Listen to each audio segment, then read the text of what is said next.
Hello everybody, it's Craig Moser. It is the 22nd of January 2020, if you can believe that, and wanted to discuss what's happening in the markets with you for a few minutes, so just bear with me. I'm a chart guy, so we're just going to have a few conversations. Obviously, the markets are rolling. We have really nice upside returns, and we've started to have some breakaways from around the October level of last year. So when we look at a chart, what we're looking at here is our markets, the Standard & Poor's 500 index, which is a good benchmark to look at for large U.S. stocks. So stocks in here are not going to be, the smaller ones are going to be great stocks with track records. But if we look at last January, which would be right over here, and we draw a straight line between those two, the markets are up somewhere around 19 or 20%. Pretty good. I'm sorry, 15%. So when we take that number divided by 2, obviously, that's about a 7.5 average return for the 2-year period. Not bad. But if you notice in here from January of 2018, we have a lot of volatility, very much below the average line. If you're like me, I think linear, I think average. So I'm thinking I made 7.5% a year. You can see from this chart that we had a lot of volatility that did not track like a CD would have, a straight line. So just understand that although the returns are great, and I mean great here over the last 4 or 5 months, the other side of the world is we're having more and more volatility with the markets this high. So when you look at, for example, the S&P 500 at 3320, just understand we're at an all-time high. We've made all-time highs a lot over the last few years. So that's the big name stocks. Let's look at something a little different. Let's look at small caps, or I should say mid caps. So a mid-cap stock, that means it's not Procter Gamble, it's not Microsoft, they're in a different category for size. And you can see from 2 years ago to today, just measuring that same point, what we're seeing is a market that hasn't rallied as much. Average of, what, 2.25 for 2 years? So all of the money so far over the past couple of years has sort of migrated to the large U.S. stock space. So that's mid-cap. Small caps will be a similar looking type of chart.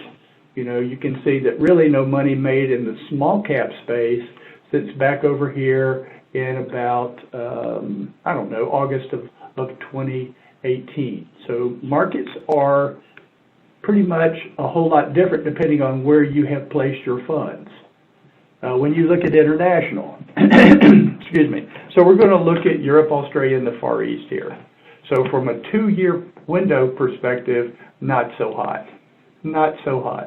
You look down and you say, okay, these guys have made a negative 7% since 2 years ago. Not great, but we have started to see some life since about September of last year, October, September. Somewhere in that range, we started to see a little life in the markets from that point. So Europe, Australia, and the Far East, it's actually EFI is the index, but we're using a iShare ETF to be able to give you a perspective on something you could actually buy. And then we look at emerging markets. So emerging markets are the markets of the world, like China, India. China's the biggest part of this particular index. And you can see, again, United States has been the best. Emerging markets is just now emerging, if you will, out of a pretty significant market bottom that has lasted from November of 2018 and really just started to migrate out November 2019. So we're digging out of some of the markets, and the U.S. market is making all-time highs. So don't let that mean that that's all. Don't let that tell you that that's always going to be the way it is. But right now, that is the way it is. Let's look at the bond markets. So we use the AG. Barclays, bond aggregate used to be Lehman Brothers, but guess what, '08, Lehman went kapooey. So here we go. We had a pretty significant decline in bond prices, not yields. Yields went up, prices went down, which culminated around November of 2018. And then we had a significant market rally in our bond market. So this is U.S. Domestic bonds, medium to long term. This is sort of the whole bond world for us. And what we saw was a big increase. So what happened? People go, why did the bond market rally so significantly last year up until about August? Well, the answer is that money came from Europe. ECB has been dropping rates. And so guess what? If you can't make interest overseas, let's go buy some of the U.S. markets. And so that, coupled with the fact that our central bank, the Federal Reserve Bank, dropped and has been dropping interest rates up to a point, that has added to the rally in the bond market. So you'll see that now we're sort of doing this sideways motion here, a little different. So just be aware that nothing goes up forever. And if you look at the ranges, you'll see that the bond market now is sort of in this trough of a trading range right here.